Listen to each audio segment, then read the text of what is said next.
Well, hello and welcome to my channel. My name is Joanne and I'm a law student from Melbourne, Australia. I've just actually been applying for a couple of legal jobs just to try and keep the brain ticking in, but that's all right. Hello, Gigi. Why do you need to come on? It's past your bedtime, Harrison. So One Direction. Wow, has had a Liam from One Direction was found deceased. That's quite sad, isn't it? I don't know how you feel about that. I mean, 31 is so young. What is it about these young people? I mean, he passed the 27 club, which was good. But yeah, 31, still very young. So some good news. The doctor doesn't want to see me. He was 31. Yes. The doctor doesn't want to see me for a while, which is good. You would have thought his reaction today you would have thought he'd won lotto. He was so happy. I don't know whether he was happy because, Harrison, it's past your bedtime. I don't know whether he was happy because he doesn't have to see me for a very long time. I mean, that makes lots of people very happy when they don't have to see me. So it's crazy times. All right, what have I got on here? I've got a whole pile of tabs open. You got 10 minutes, have you, Harrison?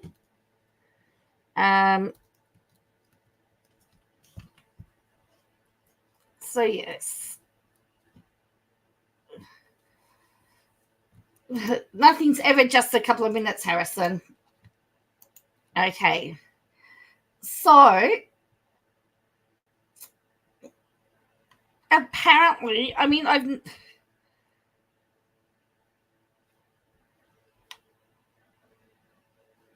a little bit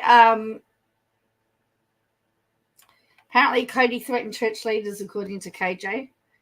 So but I don't know. But I found that she's got court coming up next week. Is that 21st? Is that Monday? The 21st Monday? High short order. So 21st is Monday. She's got court on Monday.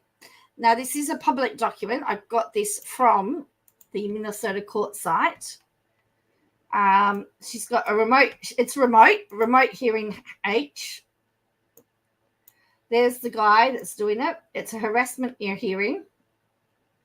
In one, she's the respondent, and in the other, she's a petitioner. So one is one that she's filing, and the other one is one that another person is filing, that we sort of know who it is. So that's, I don't know whether you can see it. I'll try and make it a little bit bigger for you so you can see it. Oh, thank you, short order. Yeah, it's a little. So there you go. Pulse. Since when has her middle name been Mansky? Why is she using Mansky as her middle name? I'm finding that to be very, very interesting because I thought that was her maiden name. So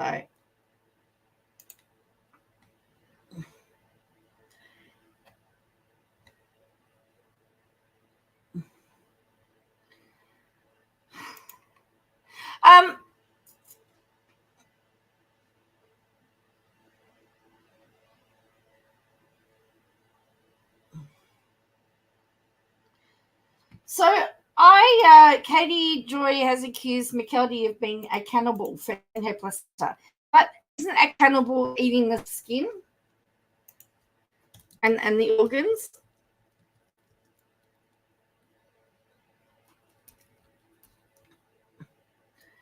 Yes.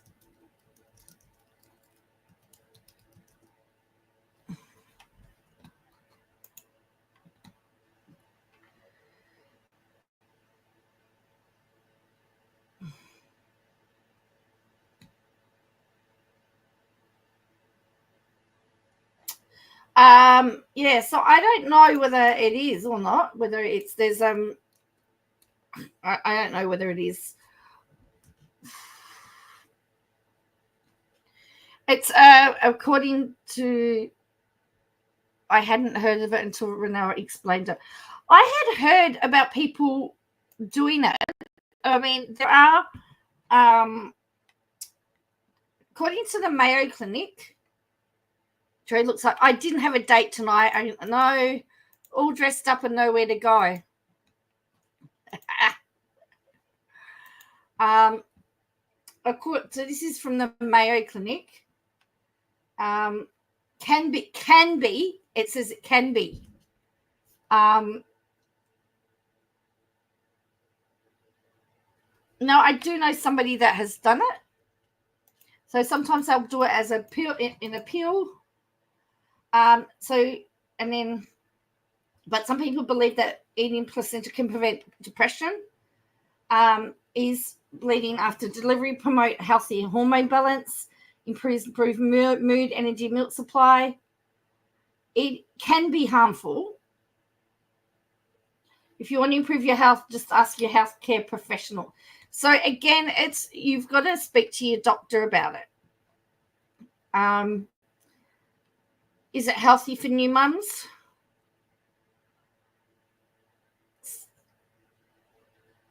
Well, here, this one talks about parent animals eat the placenta in order not to have predators smell it. So it is something. I'm older than God, and admit that the thought of eating placenta makes me feel crazy. Guess who's ringing me?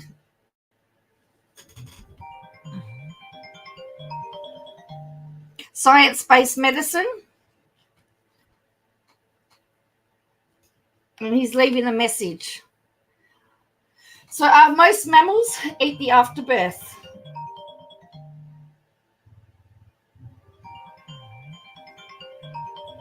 Well, he's only got 3 minutes left now, so by the time I actually answer the phone, it's time for his bed.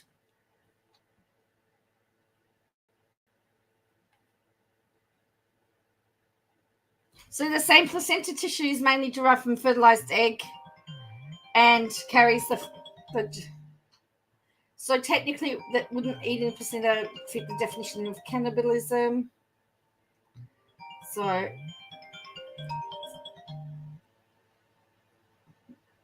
anyway, as I said, there have been lots of, what they're stating is that they're saying it could, Harrison, wait till without a lawyer finds out you've been ringing. So, and then here is some scientific stuff on the claims about eating the placenta.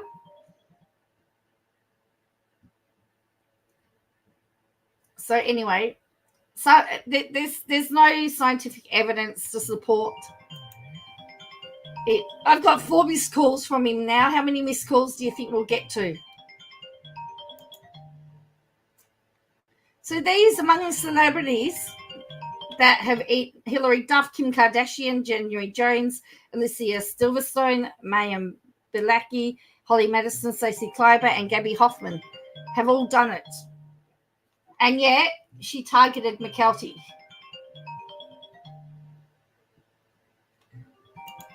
Oh, yes. And she targeted McKelty. So there's been lots of people that have done it.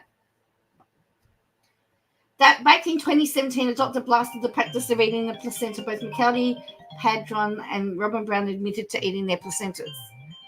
The act of eating an organ of humans, per New York Post. Of course, she's quoted New York Post. Mums who ignore on cannibalism, Top Medic says. Yeah, well, that's seven missed calls now. This is number 8. He said there's no proof it had healthy nutrients, but tests showed high levels of potentially harmful chemicals.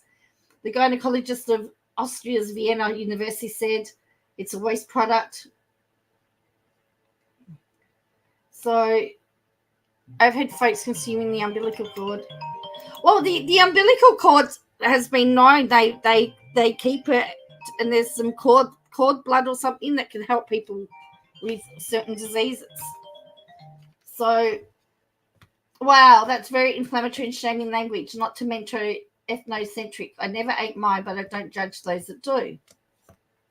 It's still in a human organ. They can take it and make capsules with it. That's right, stem cells. That's right. Someone says, stick a piece of placenta in your mouth can immediately stop hemorrhaging after giving birth. If you educate yourself instead of trying to shame others for what you don't understand, you might learn a thing or two. So, and that's from a doula. So, another call.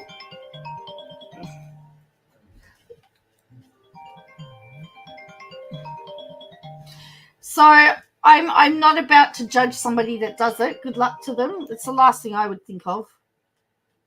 So she did a few that, and then she says Orlando House.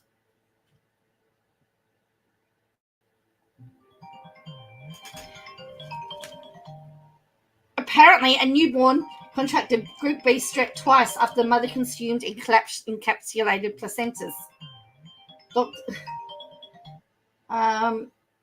Untreated can be very dangerous. The Brown family comes from a cult that does not trust doctors. That's 11 missed calls and 1 million text messages.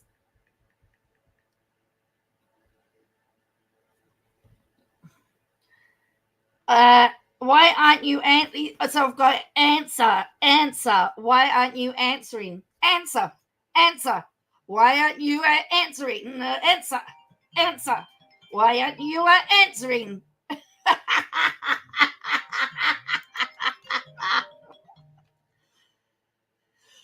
And then she's got this. Apparently, Mary Brown got a release from her marriage from Cody.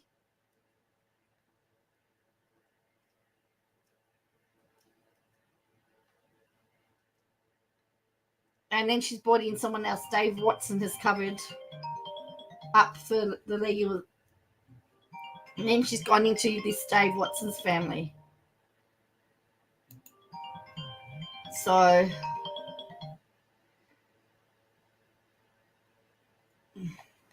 very, very interesting. Yes, I've got, why aren't you answering?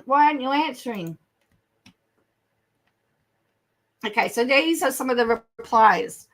Okay, I did it and I'm not a cannibal, or nor do I harbor desires to be one. I don't care what confirmation bias some doctor said made you feel like it was okay to demonize people who have different cultural practices that you don't agree with. It doesn't even harm anyone, and the people have practiced it since the beginning of time. So why are you concerned? You ate a human organ for nutrition. That is cannibalism. Sorry if the truth hurts.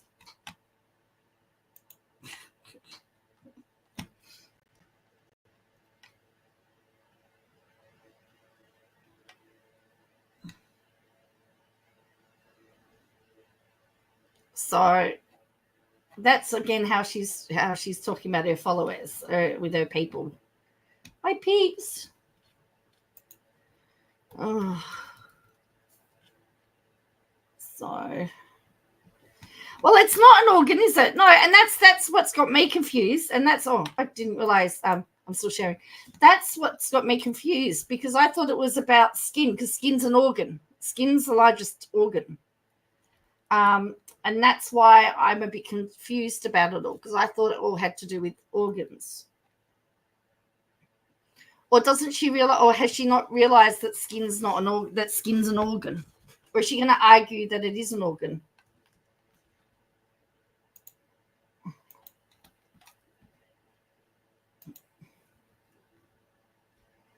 Because if she's more of a cannibal, well, she eats her skin, right?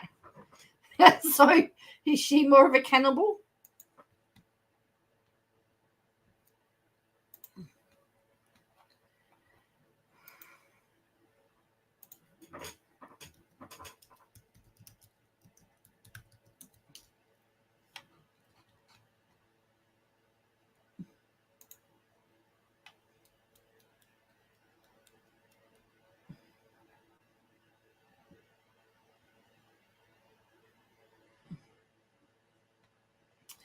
So,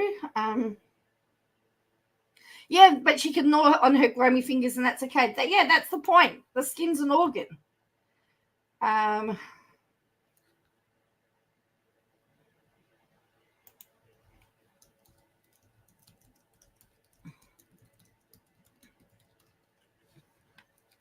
Okay, I need to listen. I want to listen to this. Forgive me for I have followed.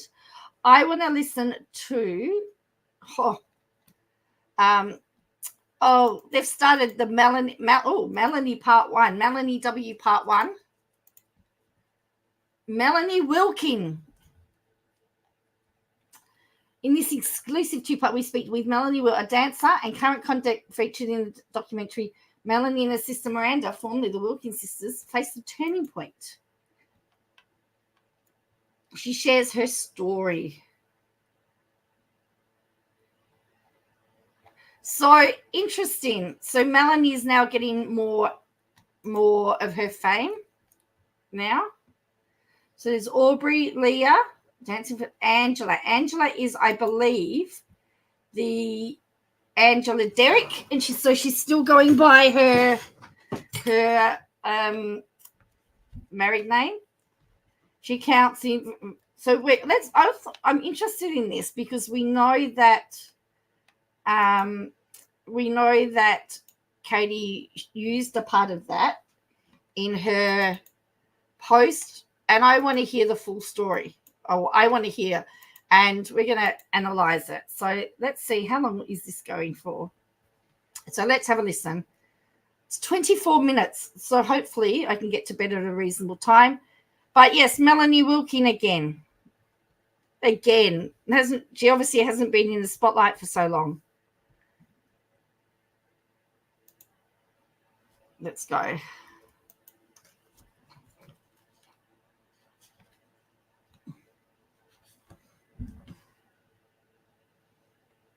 Just getting to work or doing the school run can feel more like a midweek marathon, but with the 7-seat Isuzu MUX, you can drive in style and comfort.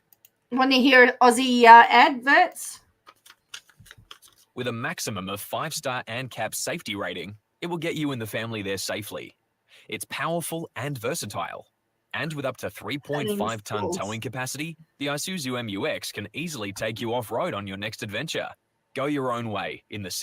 You can go your own way. Sorry. 7-seat Isuzu MUX. Visit your local Isuzu Ute dealer today. Sometimes where a crime took place leads you to answer why the crime happened. Harrison says, this is getting annoying that you aren't answering your phone. In the first place. Hi, I'm Sloan Glass, host of the new true crime podcast, American Homicide. In this series, we'll examine some of the country's most infamous and mysterious murders and learn how the location of the crime becomes a character in the story.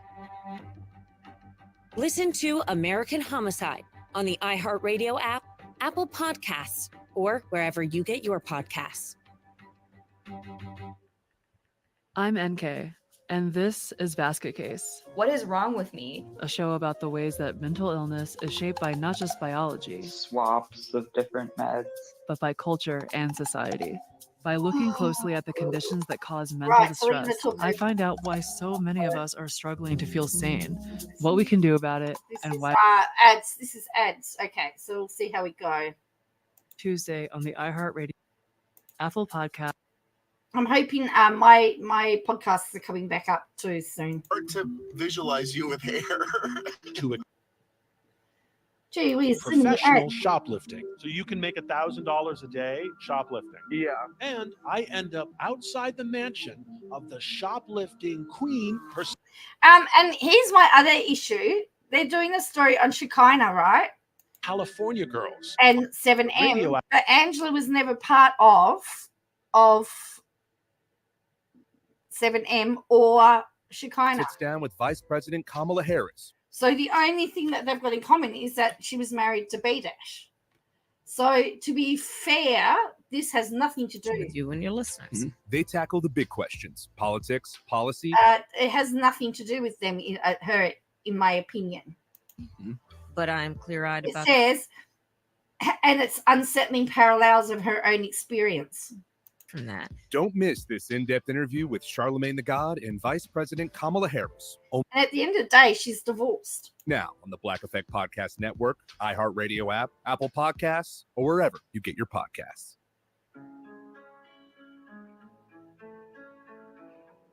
And I told him, you're not going to see your dad for a while until he's out of the situation. It's just not healthy. And he said, well, Mom, do this podcast. Let's hope he hears it. Right.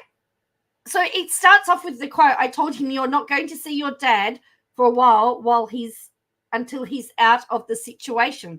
She talked about in the bit that Katie Joy played that she put a stop to him seeing his dad when they were talking about being harassed. So this is from the documentary, not from the fact that he was in a cult, because by her own admission, they were seeing each other, which wasn't supposed to be happening. So the documentary has stopped a boy from seeing his dad.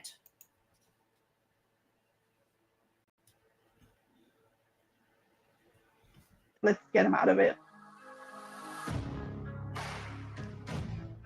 Welcome back to Forgive Me for I Have Followed. I'm Jessica Acevedo. And I'm Kalia Gray. Our series explores the story of Robert Shin, the LA-based Shekinah Church, and 7M Films. This week, we'll be speaking with Angela Morales, former wife to James B. Derrick. Angela and Bidash were actually involved in another high-control cult-like environment before Shekinah. So today we're going to be speaking more on their experience in the former church, their marriage, and what that was like for her leaving another high-control group similar to 7M. No, similar to Shekinah Church. I could feel already that I'm sure this is re-triggering almost in a way to see all of these things coming out about her ex-husband, the father of her child, and to hear him going through another situation exactly like the one that she went through prior. So now our conversation with Angela.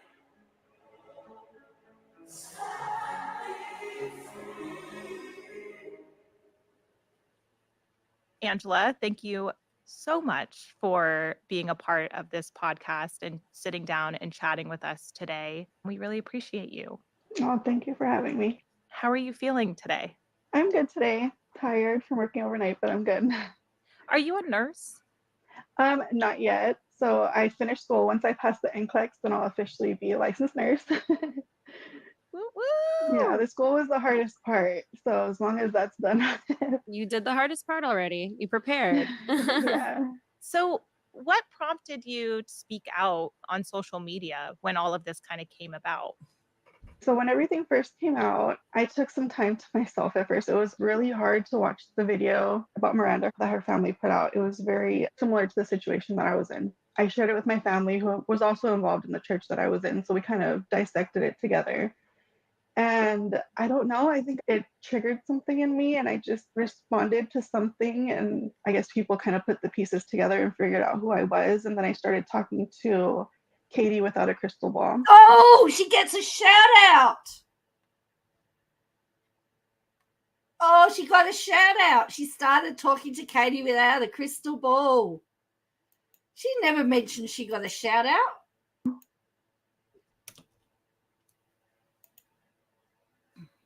And so I kept in contact with her a little bit. But because Jaden was younger, I kind of wanted to stay behind the scenes at the time because he had an idea, but there was only so much he could understand at the time. How old is Jaden now?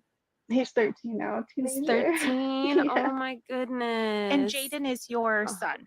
Yeah. And also the son is getting to a point in time where he's going to be able to decide whether he wants to see his dad on his own. So these two, the director and friend, and along with KJ, told this woman, correct. Well, that seems to be how it's playing out. Yes.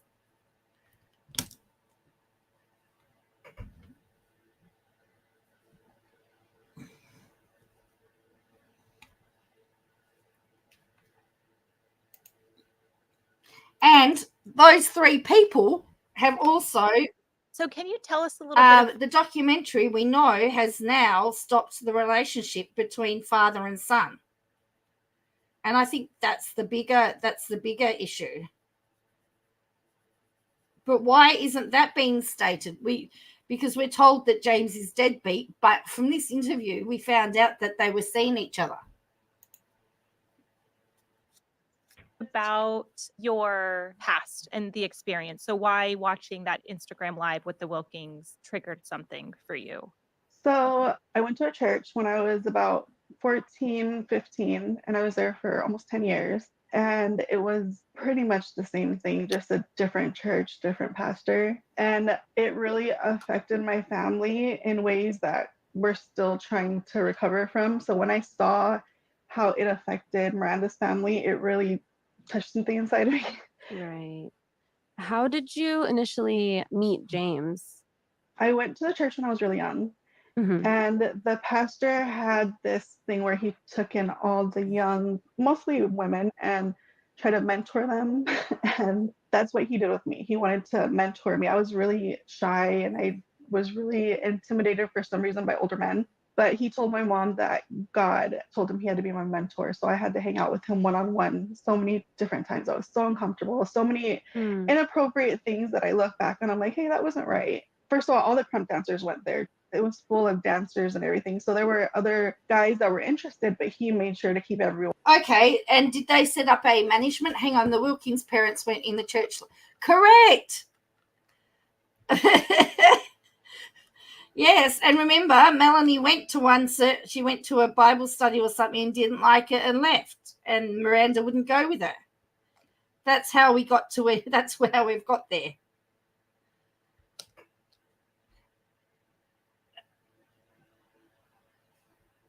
I don't know that. I mean, maybe it's a similar experience, but it's not the same because you don't have a whole family involved like this. But yes, it's very interesting.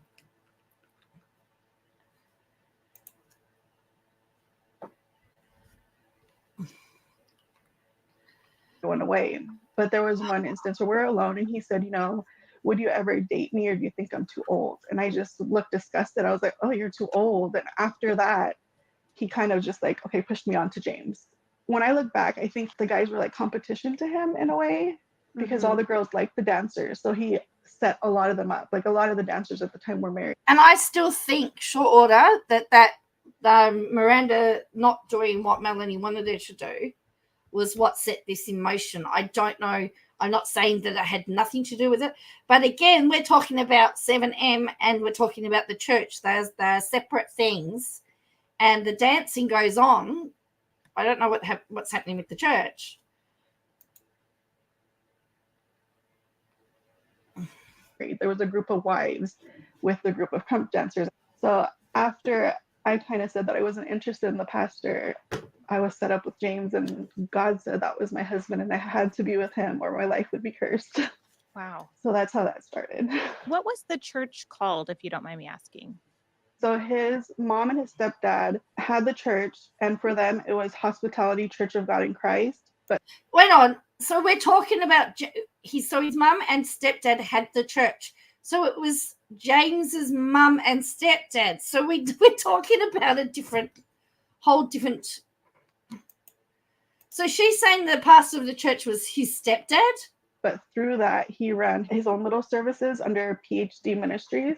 So it was kind of linked together, but he was in charge. Or is she talking about the pastor of the church?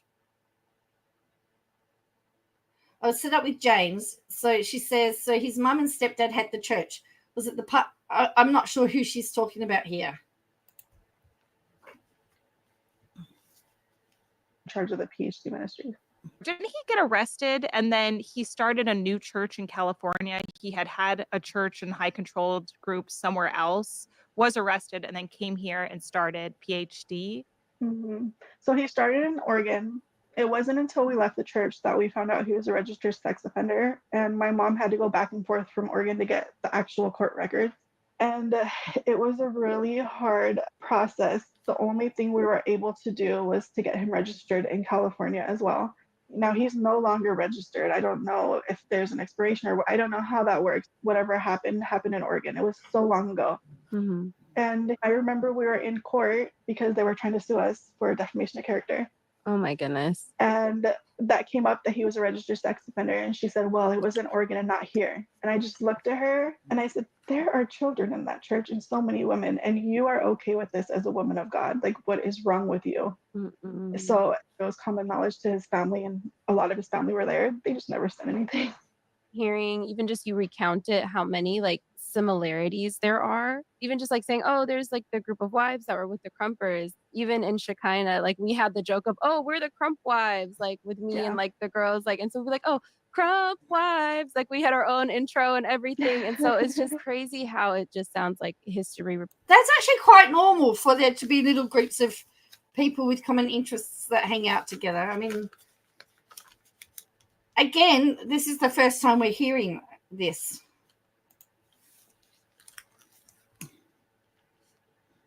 Repeating itself, people being hurt, families being hurt. And I'm so sorry for everything that you had to go through, because especially at a young age, when those are like your formidable years, when you're just learning about the world and what things that we think are like normal because we don't know any better. We're so young, and then you get older and you look back and you're like, wait, that was not how that was supposed to go.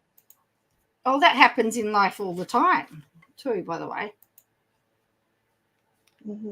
So tell me more about your relationship with James. Like when you guys were first paired together, what was it like being with him in that environment?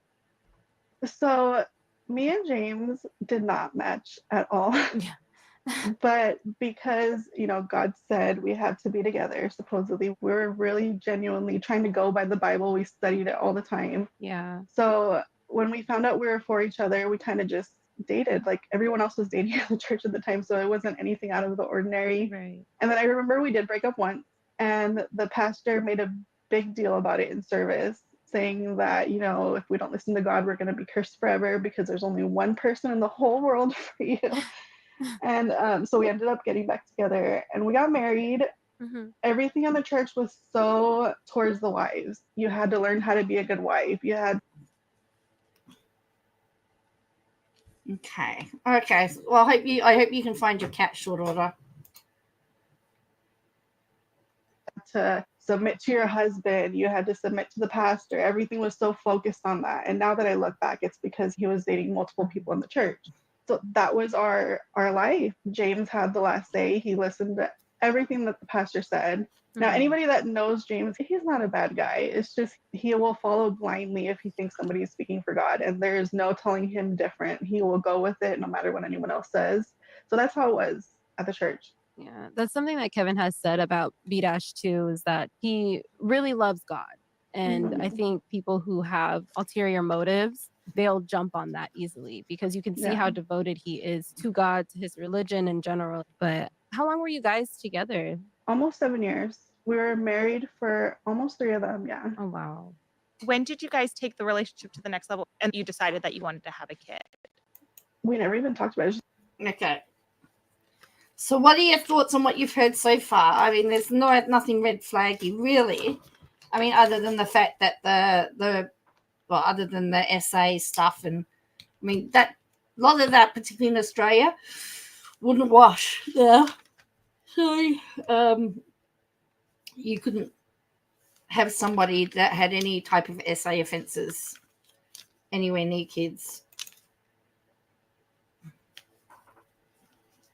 Just the next step. A lot of the Crump wives got pregnant at the same time. So all of our sons are around the same age. But yeah, it was just the next thing to do, I guess. So when did you and B-Dash separate? It was a little after Jaden turned 1. Jaden was actually the reason I left. I always say that he's the child that saved me, and then my daughter is the child I never got to be. So we're very close. So they both saved me in different ways, I feel like. That's so beautiful. After the break, we continue our conversation with Angela. This is Forgive Me for I Have Followed. We'll be right back. Okay, so now we've got another. Just getting to. So what are your thoughts on this?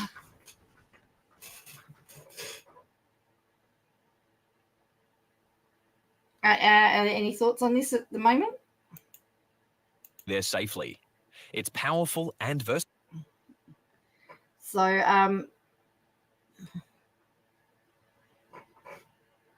So together for 7 years. In the 7 seat, I Susan. So that was interesting. Whenever a homicide happens, You're listening but cooking tea. Okay. Come to mind. Nice. Everyone's doing multitasking. Where the crime happened. I'm journalist Sloan Glass. In homicide. Each week, we'll explore some of this country's most infamous and mysterious murders. And you'll learn how the location of the crime became a character in the story. On American Homicide, we'll go coast to coast. Oh, that's right. Well, it's nearly 9 o'clock here. So desert. The swampy because we're now 3 hours behind Perth, in front of Perth too. Wilderness. And we'll learn how each region of the country. It is 3 hours between us and Perth now. Sloan Glass on the new true crime podcast, American Homicide. Listen to American Homicide on the iHeartRadio app, Apple Podcasts, or wherever you get your podcasts. Okay. It's been 30 years since the horror began. Oh, gee whiz. How many ads? So it says it goes for 40 minutes. Small beach community. And 24 of that's a podcast, and the other 20's ads. Wow. The tourist town of Domino Beach. I know that probably people have said that about our podcast as well. Safe. No one. But ours isn't monetized, so we don't. And spun the truth. Have a say. Fear gripped us tighter with every body. All right. It was over. We thought the murders had ended. Come back to Domino Beach, Courtney. I'll be waiting for you. Season 2 on the iHeartRadio app, Apple Podcasts, or wherever you get your podcasts. Okay. They stroll in like regular shoppers. Hey, Did it ever occur to you? Another one.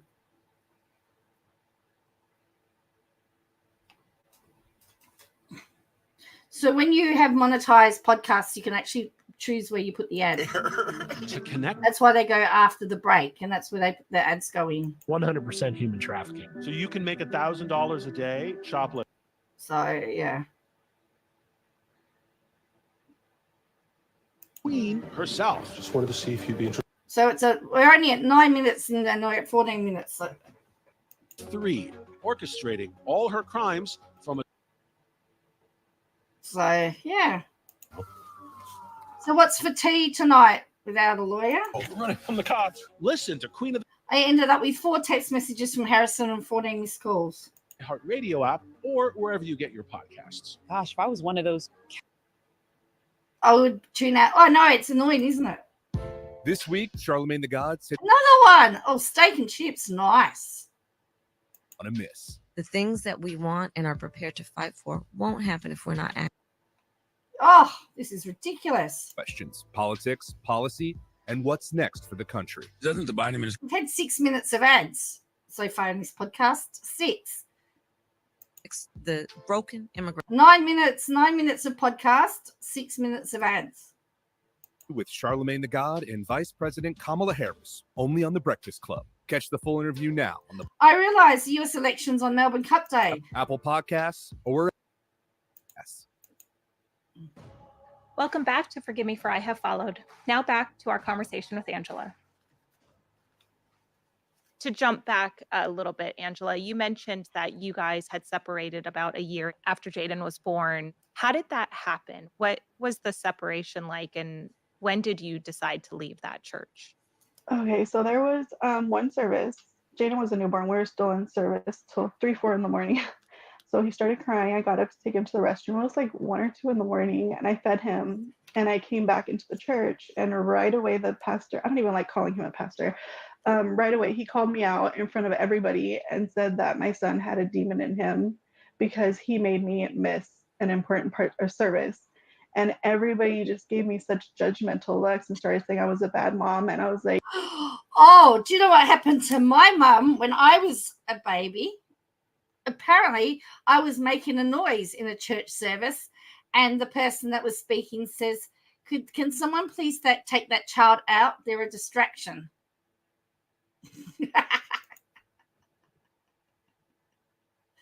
And that was me. I was a distraction. Like, that was the last straw. Like, I was the first out of my family to leave the church, and I turned into the devil. James wanted to divorce me. I did not care. I left the church and my marriage the same week. Mm-hmm. And, you know, family that were going to the church, a lot of people didn't understand. I have always known a lot about the pastor because I was very close to people that were involved with him. So I knew very intimate details about him, even down to what his bedroom looked like. So once I left and stopped going, I was able to start piecing things together. Well, you know, hey, that's not right. That's not right either. So I started speaking up about it. So she essentially she divorced B Dash because he stayed in the church and she left. So when she left the marriage as well. She hasn't said that there was anything wrong with the marriage or anything. It just and there were a couple of friends. I don't know if you guys have heard of Tonika. She was, and her sisters. So that was Chez's ex-wife. We were very close. And I remember going to dinner one time and they said a story that matched something that I knew about the pastor. And I was like, wait, you guys know? And we let everything out. We're at dinner for my birthday that night and we talked for hours. We cried. We let everything out. I went home that night and I told my mom everything. I had years worth of things that I was bottled up, and the only person that knew was James. So he also knew all these details, but his reaction to everything was, oh, well, you know, he's still a man, so he's not perfect. But because he's a prophet and a man of God, we're just going to overlook it and forgive him. And I was the one always questioning everything, like, hey, that's not right. I'm going to go tell him something. I'm really upset. And everybody always stopped me, like, no, don't say anything. He's still a man of God. You're going to be cursed if you speak up. But once I left and once it started involving my son, I was like, no, that's it. And so I left. I started speaking up. Once my mom found out, we tried to go to the head pastor and everything blew up from there. Everything went crazy for a couple of years. They tried to sue us. Because she said when my mum found out, again, that contradicts everything that they've said about you can't have contact with your family when you leave. But anyway.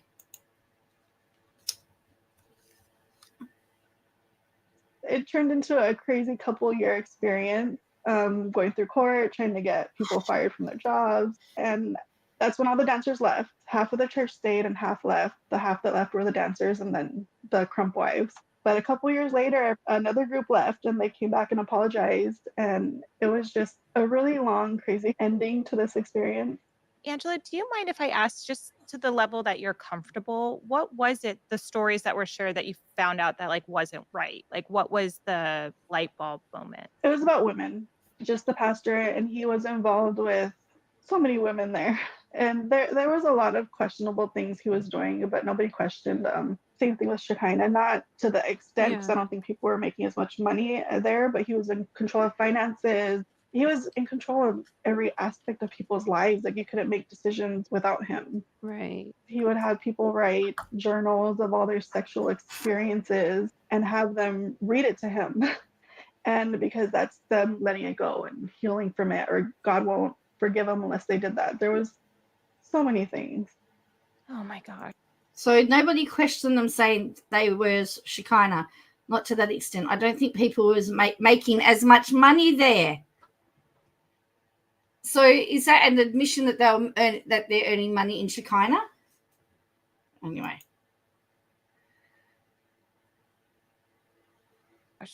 Yeah.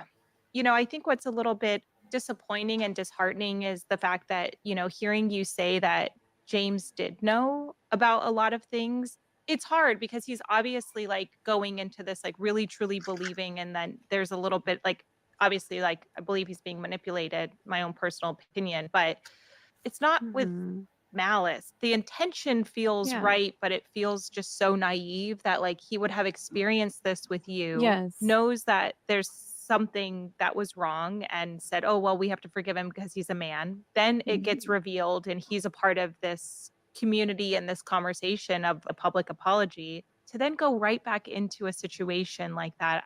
How was that when you had seen that he was remarried? Did that all just bring back what you experienced? Okay, this is the important bit, because here she talks about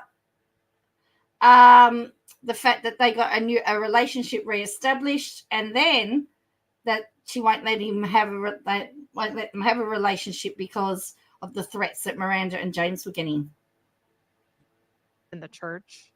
He actually announced that on Instagram on Jaden's birthday, and Jaden was so upset. He was so hurt. First of all, because his dad didn't tell him, didn't invite him, and his dad didn't even call to say happy birthday. At that time, he was having a very hard time not having his dad around. He would have breakdowns all the time, cry hysterically.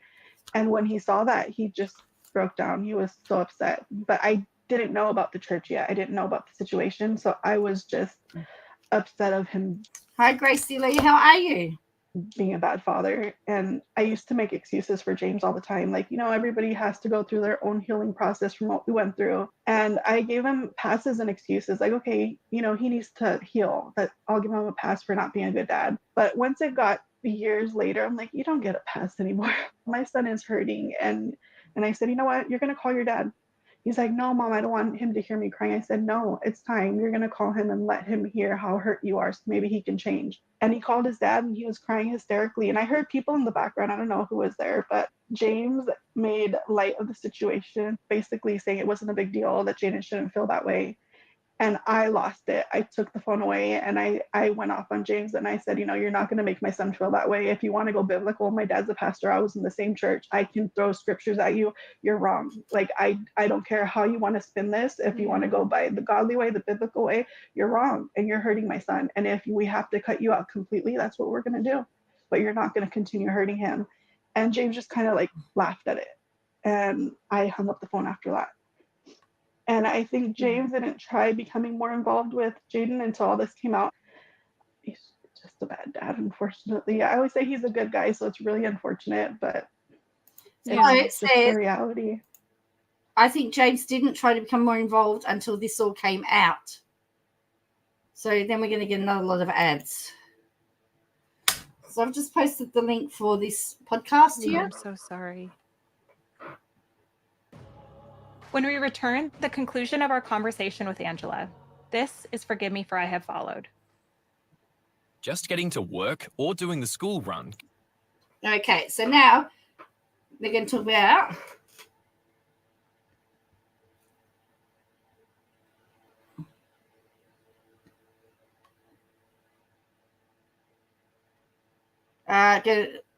where's the link? What link? The link to come on my channel, or the link to do what?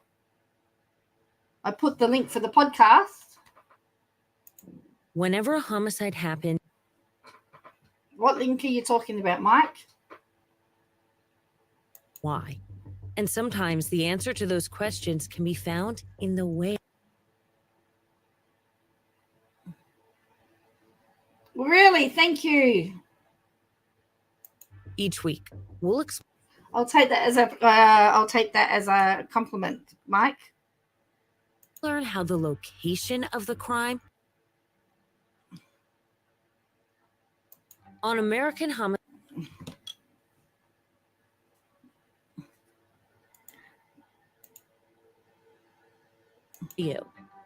and the frozen. Okay.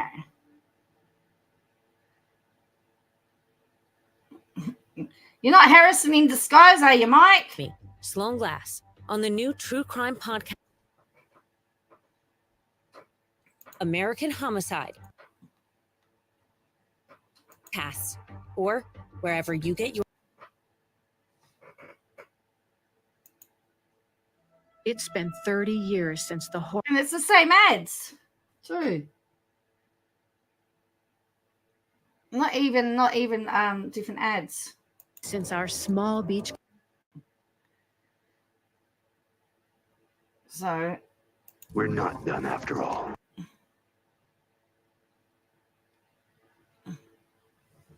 So we're at 15 minutes. 51 was safe. Letitia spun. Okay. We thought the murders had ended.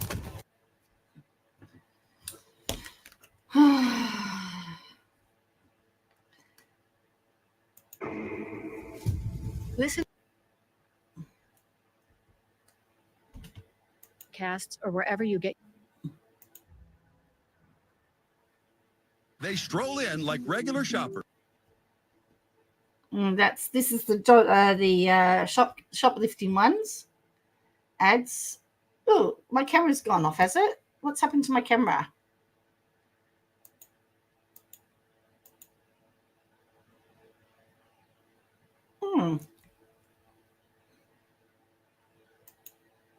But she's just a worker bee.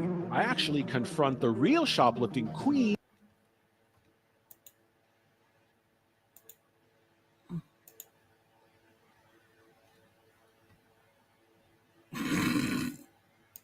Walking around the perimeter of the house now. I'm in trouble. I accidentally banned Nightbot. From the cops. Listen. I accidentally banned Ralph. You girls on the iHeartRadio app or wherever you get your podcasts. Gosh, if I was one of those California girls, I'd be sweating. How did I ban Ralph? God sits down with Vice President. I banned Ralph. I banned Nightbot. Oh, jeez, I'm in trouble. Tackle the big questions. Oh dear, I've stuffed up badly. But I'm clear-eyed. I'm not going to shy away from that. Don't miss this in-depth interview with Charlemagne the God and Vice President Kamala. Interview now on the Black Effect Podcast Network, iHeartRadio app, Apple Podcasts, or wherever you get your podcasts. Welcome back to Forgive Me for I Have Followed. Here is the conclusion of our conversation with Angela. So how are you guys today? Like, have you heard from him? Does he speak to you or his son? Well, right now, Jaden's phone is broken. So we've kind of just left it. I love Jaden not having a phone, but I was very confused when everything first started coming out a couple years ago, before the documentary, when it came out online, and James wanted to see Jaden more often. I was so confused on how to handle it because I didn't want to keep my son from his relationship with his dad, but I needed strong boundaries to be put down. So I told James, like, he is not allowed to step foot in the church. He's not allowed to be around anybody in the church. Jaden had his phone. I had his location on at all times because James never communicated with me once he started going to the church. He would communicate through Jaden. He never sent me his home address. He never let me know what was going on. So I made sure if my son's going, I'm going to know myself then. I had his home address because I had Jaden's location.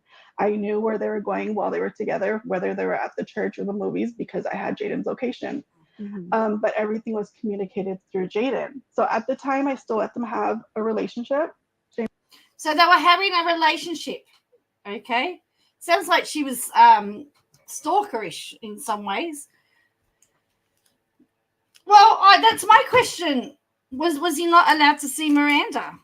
She's not. I mean, these are the questions that I've got. She didn't say, but they had a relationship, so they were communicating by phone. And then she says, anyway, then she gets to the bit where she pulls the plug. Oh no, I didn't see him very often. But after everything came out with the documentary and they started saying they didn't feel safe and they were being followed, I told James, no, he's not going. Like, if you want to see him, you can come to us. I'm not going to stop your relationship, but he is not going with you, especially not after all this. And had I said that a couple of years ago, Jaden would have been so upset and started blaming me for not having a relationship with his dad. But he's seen the documentary and he knows what's going on. The other thing is, a couple of years ago, he was younger. He's 13 now. He understands a little bit more of life. So it says, you're not going to see your dad for a while until he's out of the situation.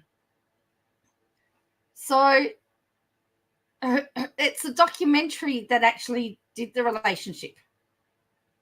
Going on, so he understands. And I told him, you're not going to see your dad for a while until he's out of the situation. It's just not healthy. And he said, well, Mom, do this podcast. Let's hope he hears it. Let's hope him and Miranda hear it. Let's get him out of it. But he understands he's not going to go see his dad, and he's fine with it for now. Shout out to Jaden for being a total, I was going to say badass. Sorry. He's 13, I guess. Yeah, right. He's 13 as a teenager. I could say that. And to see where you're at today. I mean, how's your healing journey been? As soon as I left the church and left James, I became a single mom. So it was always survival mode, go, go, go. Like I didn't have time to sit and process. I had to be strong and just move on with life, which is really hard because when you leave a cult, your mind needs to be rewired. You're getting introduced to so many, like I didn't have my first alcoholic drink until I left the church. I did not go out with friends to a bar, to just tiny little things that people experience when they're younger. I've never had an alcoholic drink. Oh no. I was doing for the first time in mid-20s. Even still, there's a lot I haven't experienced. But I think until all of this came out, that's when I started more, okay, you know, I went through this and it's okay and it's time to face it. And when I came to Washington, for the first couple months, I had a lot of downtime, like looking for a job and everything. And we kind of used it as a little vacation to start. But I don't know how I feel about God, to be honest. I always say God or the universe, whoever took it as like, okay, it's your time to start dealing with all your trauma and all your past. So these last couple months, I really am learning to be okay with what I went through. I think I've tried my best to heal certain parts. Even still, like something bad happens in my life, I'm like, oh my God, I'm cursed. The pastor cursed me. I need to pray to God. And I'm like, wait, no, that's not true. It's just bad things happen sometimes and that's okay. So I think I'm finally to a point where I'm okay talking about it. I'm okay saying, you know, it happened and it's nothing to be ashamed of. It's nothing to be embarrassed. Oh no. Okay, they're going to bring Miranda into it in a minute. Embarrassed about, but that's been very recent over the last couple of years, and I've been out for so long. I think I just didn't deal with it. I didn't have the time, the mental space. I always had to take care of my kids and be a mom. It really does touch my heart that he wanted you to do this today. So hopefully he can get through to his dad and to Miranda. Is there anything that you would want to say? Where's the other child come about? Obviously, that's a new relationship. Obviously. Okay.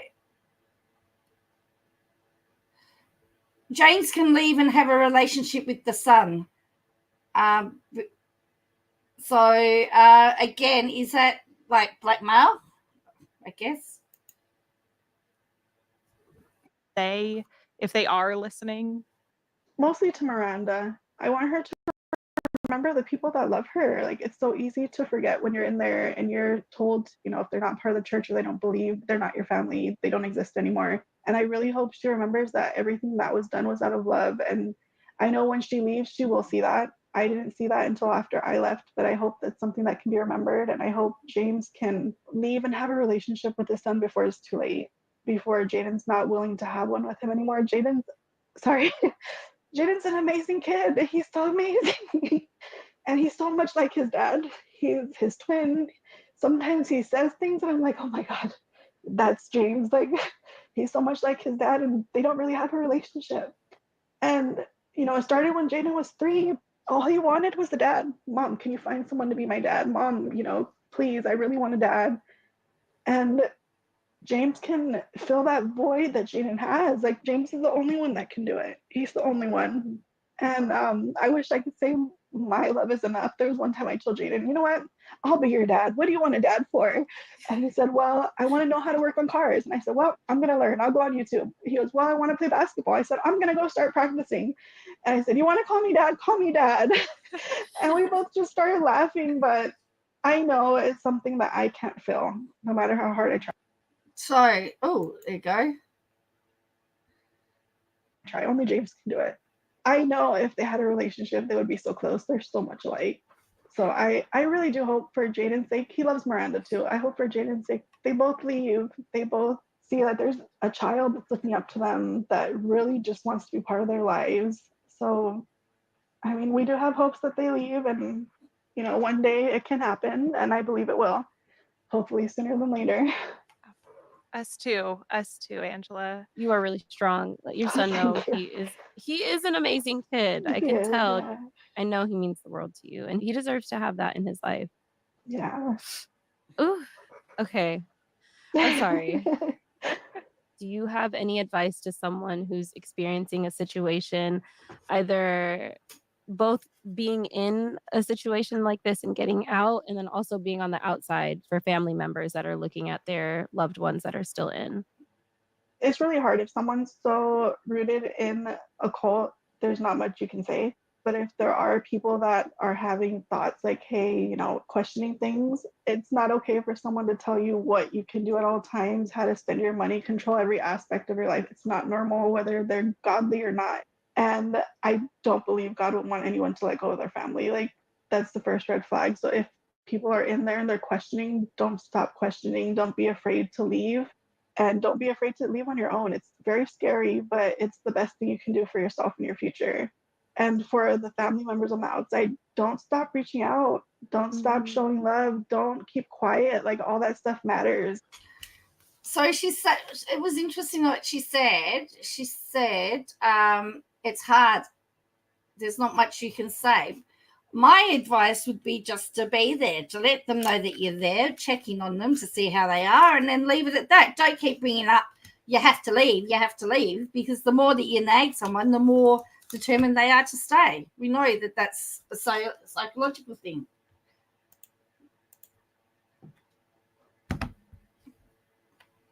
How do I get kids to practice their music? And in the decision, I tell them that it's okay not to practice, that they don't need to practice every day, that a little bit of practice is better than no practice, and so they practice. Decision of leaving, it really helps knowing that they can leave and have somewhere to go to, because it's scary. You come out to nothing, and knowing that they have people that love them and that care about them and are willing to fight for them nonstop, it really does make a difference. Amazing. Angela, you are an incredible woman. Thank you so much for doing this and sharing your experience and your call out. Again, just nothing but love to you and Jaden and your family. So yeah, thank you. We really, really appreciate you. Thank you.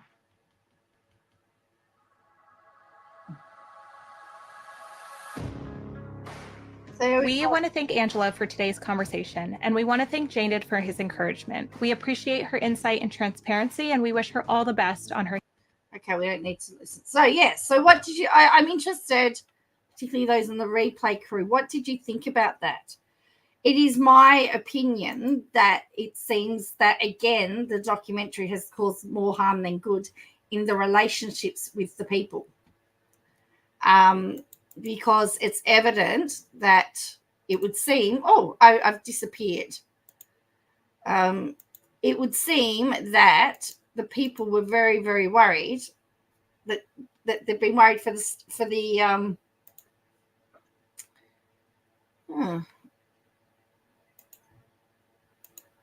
they were worried about the family. Oh, there I am, sort of. Oh, there, hello, I'm back. So, but yeah, does that? It would seem that he was allowed to see Miranda, but Miranda was part of the church. So, I don't know how I feel about her having a tracker on him or tracking him all the time. I don't know how I feel about that. So anyway, I'm interested to hear what everyone thinks about that and your thoughts on that. Make sure that you leave a comment. Anyway, I'm going to head off because it's I've got to work in the morning and I will have to catch you all later. Hopefully I'll be on tomorrow night for some fun Friday night. And I've got to try and get Nightbot back. I lost Ralph. I managed to ban him. I've got to unban Ralph. Oh dear me, I'm silly. Anyway, I will catch you next time. Please, if you could do me a favor and hit like and subscribe if you haven't done so already. You can ring the bell and then hopefully you get notified when I come live. It's not as often as what it used to be. I'm trying. But yes. But yeah, thank you for joining me and I will catch you again next time. And yeah, I'll see you then. Bye for now.